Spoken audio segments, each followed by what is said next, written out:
Hello everyone, I hope everyone is doing fine. This is me, मेरा नाम है Dikshant and I welcome you all once again to the Sankalp UPSC. इस series में हम लोग जो लक्ष्मीकांत के टॉपिक्स हैं, लक्ष्मीकांत जो पॉलिटी वाली बुक है उसके टॉपिक्स कवर कर रहे हैं। अभी जो है ये topic special officer for linguistic minorities, इस चीज़ के अंदर मैंने इस चीज़ का ध्यान रखा है कि I cover in at max 10 minutes एक पर्टिकुलर टॉपिक को मैं हद से हद 10 मिनट दूँ, ताकि वो एक तरीके से रिवाइज़ हो जाए और जल्दी से चीज़ ख़त्म हो जाए।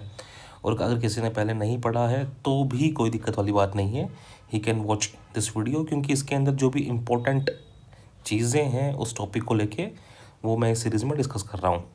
ठीक, तो सबसे पहले आता है कि सबसे पहले यानी जिस टॉपिक को हम लोग डिस्कस करने वाले हैं वो है special officer for linguistic minorities. देखो, जो लोग जिनकी लैंग्वेज किसी स्टेट के अंदर या किस स्टेट के किसी रीजन में कम बोली जाती है उसको बोल दी हमने लिंग्विस्टिक माइनॉरिटीज़। देखो क्या है, what is linguistic minority? A group of people जिनकी mother tongue is different from majority in the state और पार्ट ऑफ स्टेट। स्टेट के अंदर जो मेजॉरिटी है उससे अगर उसकी मदर टंग अलग है तो उसको बोल देंगे हम लोग लिंग्विस्टिक माइनॉरिटी। अब इन लिंग्विस्टिक माइनॉरिटी के राइट्स को सेफ गार्ड करने के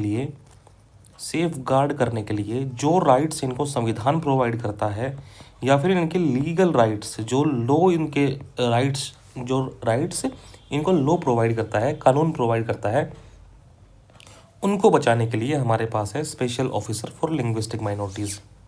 ठीक, अब ये कब इसकी एस्टेब्लिशमेंट हुई? ESTD का मतलब मैंने यहाँ पे लिखा है एस्टेब्लिशमेंट। इसको कैसे एस्टेब्लिश किया गया? 1953 से 1955 के बीच में एक स्टेट रीऑर्गेनाइजेशन कमीशन बैठता है।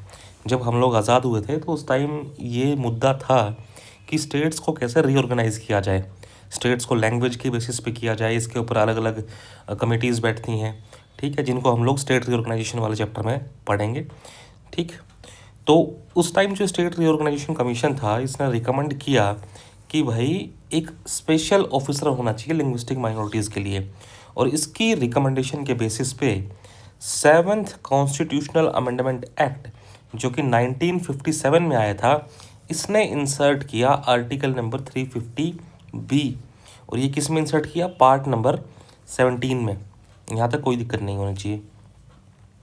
ठीक, फिर कहता है कि देयर शैल बी, और इस आर्टिकल के हिसाब से कह रहा है कि एक क्या होनी चाहिए हमारे पास, there shall be special officer for linguistic minorities, और इनको अपॉइंट करेंगे अपने प्रेसिडेंट भाई साहब, और रिपोर्ट्स जो हैं प्रेसिडेंट को दी जाएंगी। Special officer for linguistic minorities अपनी रिपोर्ट देंगे प्रेसिडेंट को। किस चीज़ की रिपोर्ट?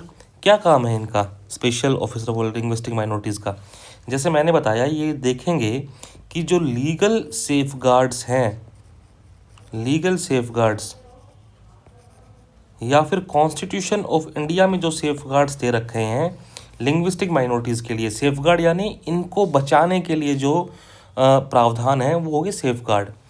तो वो सेफगार्ड सही से काम कर रहे हैं या नहीं कर रहे, इस चीज़ की रिपोर्ट बना के लिंग्विस्टिक माइनॉरिटी वाले ऑफिसर देंगे प्रेसिडेंट को, and president will place such reports before Lok Sabha and Rajya Sabha.